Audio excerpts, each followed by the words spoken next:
Қайырлы күн баршаңызға. Алдында жіберген жұмыстарды ары қарай жалғастырайық. Мынау берген проект, үміт абайдың проектісі. Осыны ары қарай жалғастырайық. Так, бізде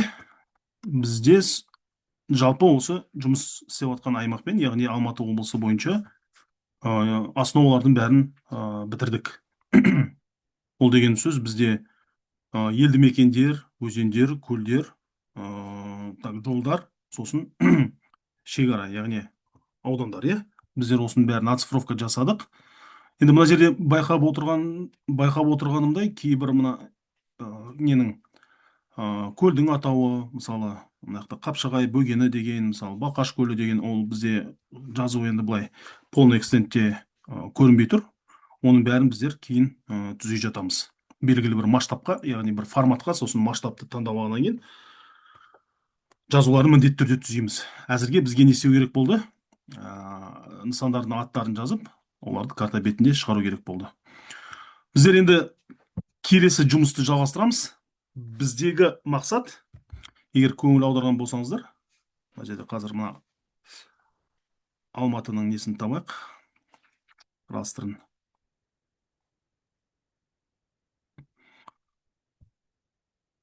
Мына нені сіздер мына қабаттарды, егер мына бүйтіп бәрі ашылған болатын болса, сол бір қабатты белгілеп, shift'ті басып тұрып, ең мына жоғарғы қабаттарды белгілеп, контролмен мына нені бассаңыздар, қасындағы мынау плюсик, минус ашылған кезде минус болып тұрады ғой. Вот осыны бассаңыздар, ол сіздерде автомат түрде жинала қалады.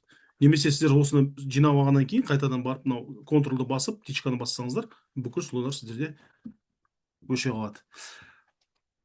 Егер мына жаққа көңіл аударатын болсақ, бізде шекаралардың өзіндік нелері бар, категориялары бар, егер көңіл аударсақ, мына жерде бізде мемлекет шекарасы бар, сосын облыс шекарасы бар, ол бізде басқа немен линиямен көрсетілген, және аудан шекаралары, яғни бізде ақ түспен көрсетілген. Осыны бізде көрсетуіміз керек. Мына бірінші оған дейін көрсетпес бұрын кішкене қабаттарымызды сәл мына реттілік бойынша жинап алайық. Бізде граница ең астында тұрады. Одан кейін мына реки, өзендер, одан кейін көлдер, одан кейін жолдар, одан кейін мына елді мекендер. Жауабымызды сақтап аламыз. Біздің шекараға көңіл аударып қарайтын болсақ, бізде бәрі бір линиямен тұр.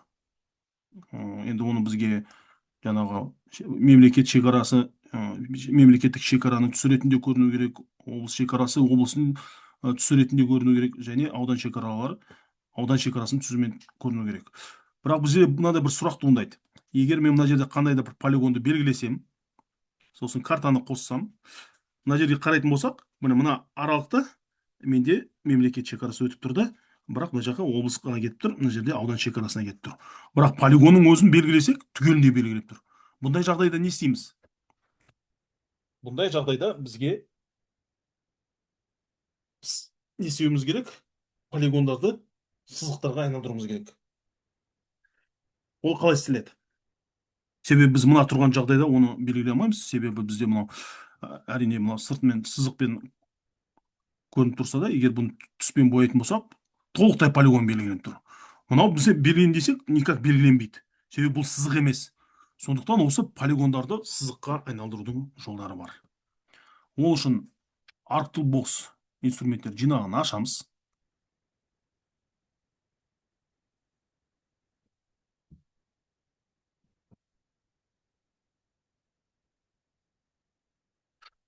ArcToolbox инструменттер жинағын ашамыз. Осының ішінде управление данными деген бар. Data Management Tools. Соның ішінде бізде объекті деген бар, Features, нысандар. Осыны ашамыз.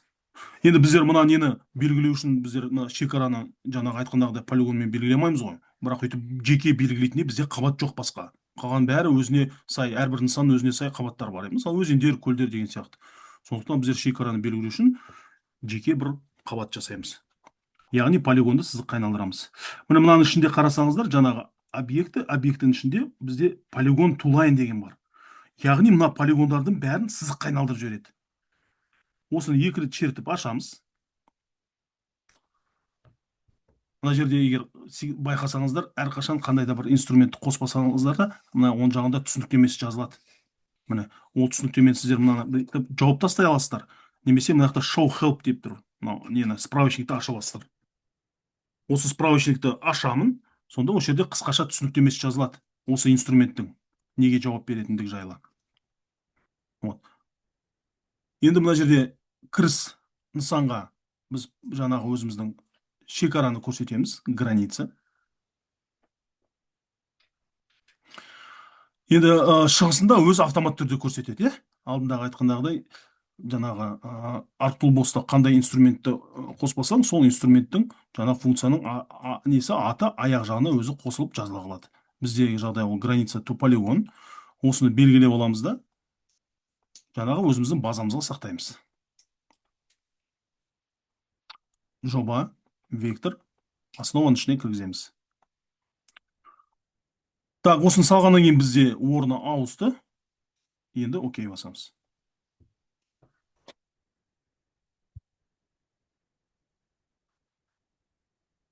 Енді көңіл аударайық. Менде жаңадан бір қабат пайда болды.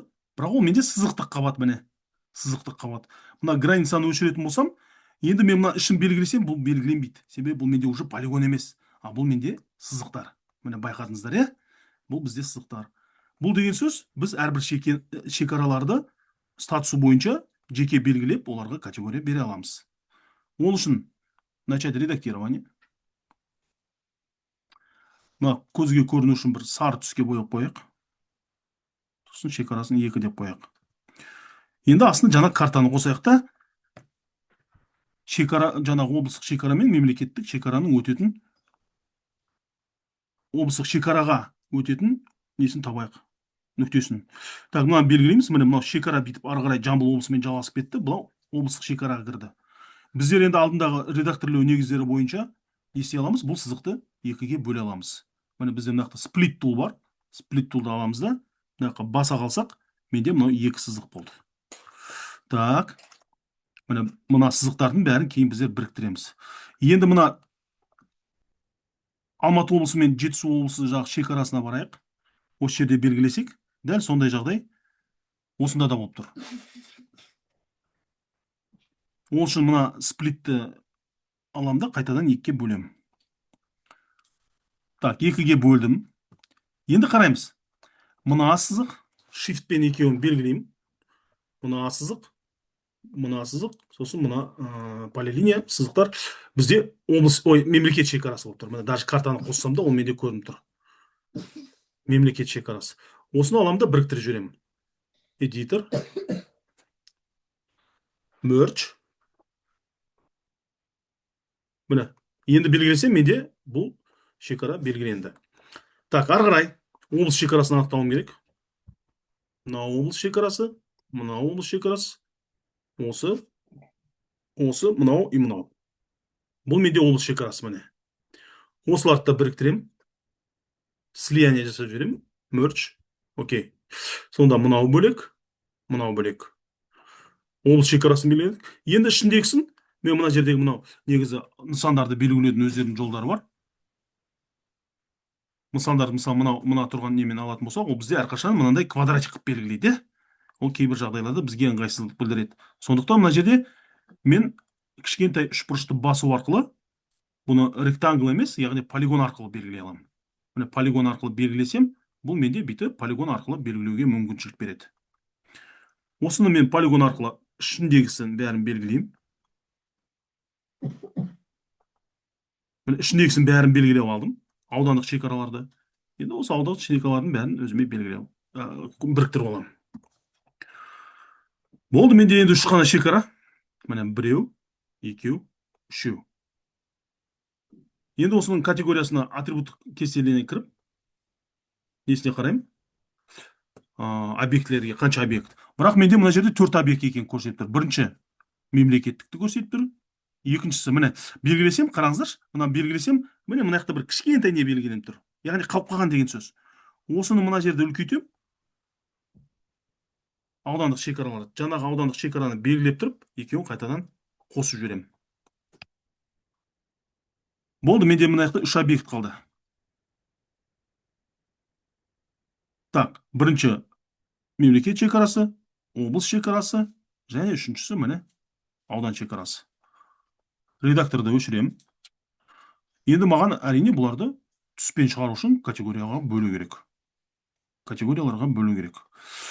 Ол үшін мен мына өзіме өріс қосам. Біздер категория қосуды білеміз. Өріс қосам және категория деп жазамын. Бізде бір екі үш қылып белгілеген бізде шорт инжирмен қалады. Міне категория. Начать редактирование.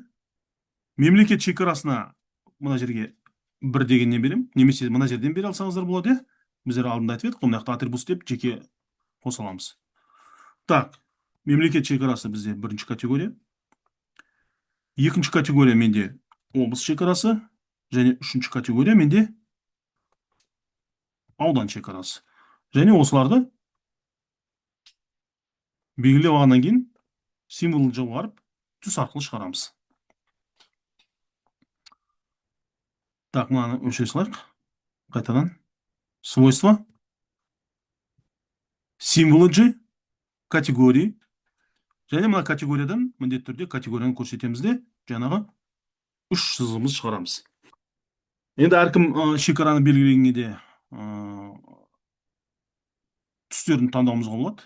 Значоктарды. Мына жерде бізге мысалы мынау мемлекет шекарасын осындай қылып алсақ болады. Енді әркім өзі таңдайды ғой. Мысалы екіншісін біз бір мынандай осындай шекараны алсақ болады, міне. Мынандай шекараны аламыз да, мынаны қызылға бойып қосақ болады, міне. Сосын мына шекарасын бетіп екіге көтеріп қойсақ болады. Ал үшіншісі бізде мысалы мынандай шекара алсақ болады. Мынандай шекара аламыз, бірге көтеріп қояқ, немесе ақ түске бойып қояқ дегендей. Ақ түске бояқ. Болды, менде мына жақта түстері пайда болды. Енді ақ түс мына жақта қалып, бірақ оның астына мына границаны қосатын болсақ, ол үшін мына границаны қоспас бұрын мына жақта сыртындағы, біздер енді мынау сыртындағы қара нені алып тастауымыз керек, себебі бізде үстіне шекара қостық қой. Ол үшін мынаны бүйтіп свойствосына кіріп түсін алып тастаймыз. Сонда бізде түсі жоқ болады. А оның үстіне мына границаны қосатын болсақ, бізде, пожалуйста, міне облыс шекарасы, мемлекет шекарасы және аудан шекарасы көрінді. Так, мына жерде сіздерде границада категорияны атрибуттар кестесіне кірейік. Аудан атауы деп беріпсіздер. Негізі бұны да категория қылып берсеңіздер болады. Жарайды, тұра берсін. Ана жақта нөмірмен тұр екен ғой. Біздер осыны нөмір бойынша әрбір түске бояймыз. Категория, аудан атауы, сосын бүкіл мына түстердің бәрін шығарамыз аудандар бойынша. Әрине сыртындағы қара түсті бізде қайтадан алып тастауға тура келеді. Ол үшін мына символын басамда properties of for all symbols. Барлық символдың несін сипатын анықтауымызға болады. Осы жерде мен мынаны түсін алып тастаймын. Барлығының түстері алып тасталды. Окей? Болды. Біздер дестедік, бұл аудандардың суретін, түстерін бәрін жеке-жеке шығардық. Енді оның бәрі бізде, как говорится, распознаваемый. Жеке-жеке аудандардың бар екенін көруімізге болады. Ары қарай өзен, көлдер, жолдардың бәрін қосамыз. Осымен біздер өзімізге керекті негізгі основалардың бәрін бітірдік. Так, бұл бізде мына основалармен жұмыс жасаудың соңғы несі еді, қалған жұмыс еді, шекаралардың түстерін беру анықтадық. Енді біздер мына основаны анықтағаннан кейін тақырыптық карта жасауға кірісуіміз керек. Так, ол үшін бізде StatGov деген сайт бар. Міне StatGov деген сайт бар. Осы сайтқа кіреміз. Алдында біздер айттық қой, өзімізге бір тақырыптық карта таңдап аламыз деп. Сондықтан біздер демографияға байланысты карта алсақ болады, немесе басқа да карта алсақ болады. Дәл қазір кезде біздер егін шаруашылығына байланысты тақырыпты алып көрейік. Сіздер енді басқа тақырып алсаңыздар болады. Так, біздер орысша жұмыс жасағаннан кейін мына жерде бізде статистика регионов Республики Казахстан деген бар. Осыны ашайық. Так, Алматы облысы. Облысқа басамыз. Бізде астында қарасаңыздар көптеген табличкалар шығады, міне электронный таблицы деген бар. Осының ішінде смотреть все, бүкіл мына бар ақпараттар. И осының ішінде қай уақытқа немесе қандай жаңағы бағыттағы ақпараттарды алсақ болады, соны тізімін қарауға болады. Міне бізде мына жерде енді біздер көбіне жұмыс жасап жүрген статистика сельского, лесного, охотничьего и рыбного хозяйства дейді. Осыны басамыз. Сосын жылын таңдасақ болады. Енді 25-ші жылға обновление болған жоқ шығар, әлі көрейік. Міне 25-ке әлі шыққан жоқ. Оның ішінде міне мына жақта бар екен, міне тағы. Мына осы статистика сельского, лесного, охотничьего хозяйства дегеннің ішінде, оның ішінде тағы бөлімдері бар екен. Соның ішінде, мысалы, пассивные площади сельскохозяйственных культур под урожай 2025 года Алматинской области деп тұр. Осыны басайық. Міне мына жақта бізде статистика шығып тұр. Бірақ енді бұл статистика 1 тамызға екен, соңғы емес. Сол үшін бізде мына 24-ті көрейік. Мына қайтадан шығып кетті. Пассивные площади. Бұл да не екен? Мысалы, 2 августқа жарайды. 25 ала берейік.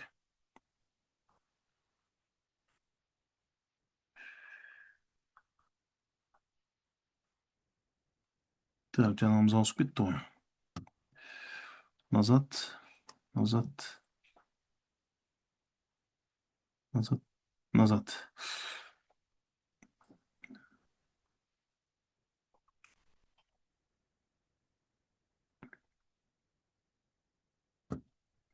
Так, міне шықты. Осыны көшіреміз. Бізде жүктелді. Осы ақпаратты біздер жаңағы жобамыздың ішінде мынақта тексти деген папка ашамыз. Яғни бізге документтер тұратын папка осы болады, тексти. Соның ішіне жүктеп қоямыз. Міне осы ақпарат папканың ішіне салдық. Енді қандай ақпараттар бар екен бір шолу жасап көрейік. Міне мына жақта мазмұны бар. Мазмұның ішінде жалпы ақпараттар тұр, әрине. Біздер бұның бәрімен әрине жұмыс жасамаймыз. Негізгі топтармен ғана жұмыс жасаймыз. Бірінші бетте бізде пассивная площадь основных сельскохозяйственных культур предварительная деп тұр. Енді барлығы предварительно, себебі жылдың аяғы емес. По регионам и по видам культур деп тұр, міне. Пассивная площадь сельскохозяйственных культур по видам культур деп тұр. Осыны басайық. Бізде ақпарат шығады. Бізде осындай ақпарат шығады. Так, пассивная площадь культуры зерновые деп бүйтіп жеке ақпарат шығады. Бізге ол емес, по районам керек. По регионам көрейік. Міне ақпарат шықты. Яғни 2024 жылы Алматы облысы бойынша егілген аумақ ол 412 мың гектар екен. 412 мың гектар. Соның ішінде мынау аудан бойынша жеке мәліметтер тұр. Енді осы мәліметтерді не істеуіміз керек? Біздер категорияға бөліміз керек. Бізде мына картаға көңіл аударатын болсақ, картада ақпарат көрсетудің өзінің бірнеше жолдары бар. Методы отображения дейді. Соған біздер бірінші мына полигонды қарастырайық. Себебі біздер енді бұны тиімді пайдалануымыз керек. Бізде жаңағы аудандардың несі нөмірмен көрсетілген. Бұл нөмірді жырный қылып қояқ, кішкене несін көтеріп қояқ. Көзге көрінетін қылып, міне. Енді бұл нөмірмен көрінген болса, ішіндегі түстер ол уже бізге артықшылық етеді. Аудандарды екі немен ақпаратпен көрсетудің керегі жоқ. Біздер кейін легендаға осы нөмір арқылы аудандардың аттарын шығарамыз. Ал мынаны біздер өзіміздің тақырып картаға сай пайдаланамыз. Сондықтан бізге мынау сандық фонмен ақпаратты көрсету үшін осы полигондардағы бұларды категорияға бөліміз керек. Ол үшін біздер не істейміз? Ең аз статистикадан ең көп статистиканы табамыз. Так, барлығы 412, ең көбі бізде міне Жамбыл ауданда отырғызған екен. Одан кейін еңбекші қазақ. Яғни бізде ең көбі мысалға 104.600 болса, 104.600 болса, ең төмені Алатау дейді. Енді Алатаудың шекарасы әлі көрінген жоқ. Қонаев. Міне Қонаевтікі 12 мың деп тұр, міне. Яғни 12 мың мен 105-тің арасы ғой, айтқан кезде. Енді осыны біздер не істейміз? төрт немесе бес категорияға бөлуіміз керек. Оны қалай бөлеміз? Так, бірінші категорияға айтайық. Так, 25 мың, 25 мың, жоқ, бірінші категория бүйтейік. 80 мың мен немесе 80 мыңнан жоғары, немесе 100 мыңнан жоғары. 100 мың гектар, 100 мың гектар және одан жоғары. Бұлар сіздердің кейін дипломдық диссертациялық жұмысты жасауларыңызға өте керек. Бұл бірінші категория. Так, екінші категория бізде 80 мың мен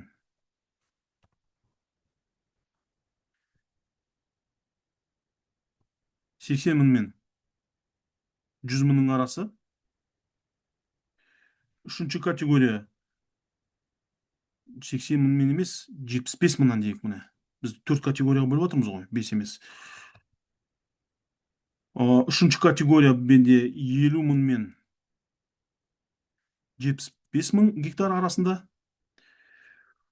Төртінші категория менде 25 мың мен 50 мың гектар арасында.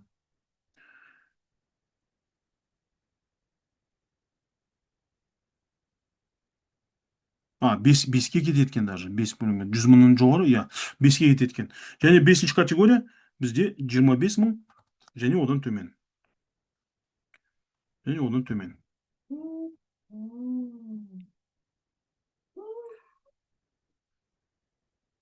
Және одан төмен. Так, міне бізде 5 категория шықты.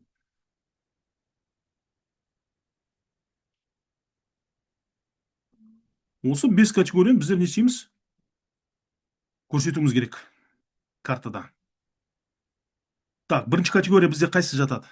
Ол үшін мен мына картаға кіремін да, мына шекарадан өзіме жаңадан бір өріс ашамын.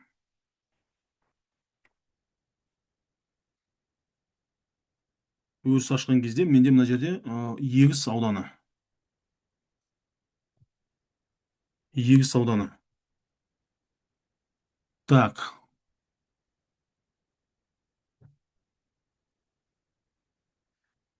Казахско-русский переводчик. Біздер енді базада жұмыс істеп атқасын. 2 ат береміз.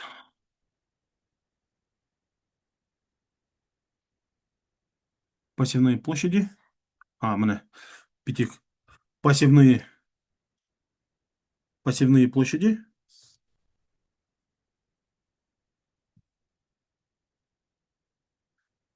Бізде ол категория міне шорт инжир 1, 2, 3, 4, 5 боласын. Мынақты екінші аты егіс көлемі.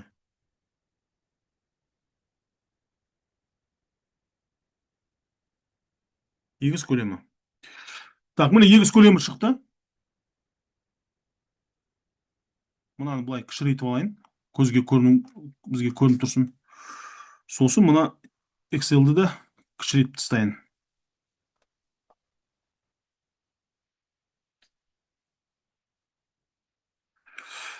Так, ең жоғары менде Жамбыл ауданы болып тұр. 104 мың. Значит, ол менде Жамбыл ауданы. Міне мынақты 10-шы категория деп тұр. Негізі алдында мына номер бергеннен кейін жаңағы ID деп немесе като деп беру керек еді, категория деп. Аудан атауын, ауданның аттарын жазу керек. Сол кезде бізге бірден түсінікті болушы еді. Енді мен өзім Алматы облысында аудандардың қалай орналасқанын білем. Соны етіп толтырайық. Сіздер бірақ мына тағы бір өріс қосып, ауданның аттарын жазу керек.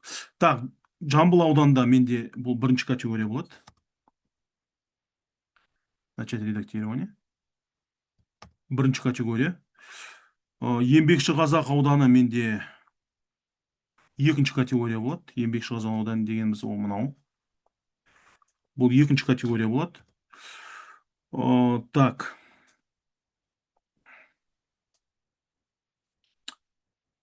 Бізде мына жерде даже 50 мың деген жоқ екен мына жерде. Қараңыздаршы. 50 мың мен 75 мыңның арасы жоқ екен. Енді біздер шарт түрде мына Іле ауданы 48 мың деп тұрса, біреуін қоса салайық, енді 50 мың деген сияқты.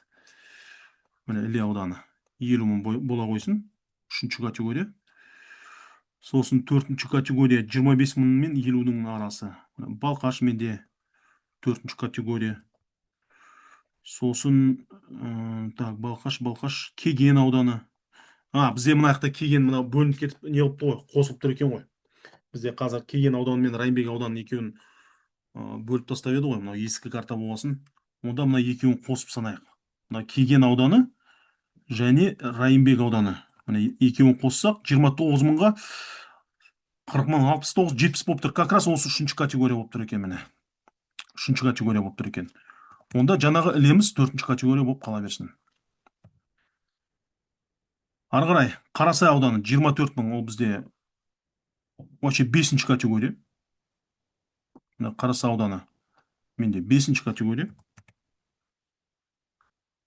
Талғар ауданы тоже бесінші категория. Мынау менде Талғар ауданы бесінші категория. Сосын так, мына жақта бір полигон қалды, ол менде Ұйғыр ауданы. Ұйғыр ауданы тоже бесінші категория. Мына жерде қай аудан қалды міне? Бос қалған аудан. Бұл жаңағы мына екеуі негізі Талғар ауданы. Мына Талғар ауданы полигоны бір кішкентай бөлігі қалып қалған, сондықтан оны біріктіріп жібереміз міне. Алдында көрсетіп едім ғой, біріктіргенде уже қараймыз қайсына категория берілді, міне мынаған категория берілді, онда осыған біріктіре саламыз. Ақпарат қосылып кетті. Және соңғы аудан қалды, бұл менде Қапшағай. Қапшағай 12 мың, ол да менде бесінші категорияға кіреді. Сондықтан бізде міне барлық категориялар шықты. 1, 2, 3, 4, 5 деген. Енді осы ақпаратты біздер картада сандық фон арқылы көрсетуіміз керек. Ол үшін свойствоға кіреміз, границаның символы мына жерден егіз көлемін шығарамыз да 5 аудан ненің категорияның тізімін шығарамыз. Так, енді менде егіз көлемі ең көп Жамбыл ауданы, оған мынандай бір түстер таңдайық, бір түстен төмен қарай. Мынау менде ең көп отырғызған аудан, осындай тұйық қоңыр түспен берем. Екіншісі мынандай екінші категориялы одан сәл аздау. Үшінші категория одан да аздау. Төртінші категория одан да аздау. Және ең соңғы бесінші категория, ол менде осындай түспен қала берсін. Енді осының бәрін окей деп белгілесек, менде бірінші ақпаратты осындай сандық фон арқылы бердім. Кейін біздер легенда шығарған кезде әрине осы 5 категорияны шығарамыз, және мына ең бастысы осында тұрған мына ақпаратты 100 мыңнан жоғары 75 мен 100 мың деген аралықтардың бәрін міндетті түрде көрсетеміз. Бүгінге бізде сабақтың несі осындай. Осыны үй жұмысын орындап келу керек.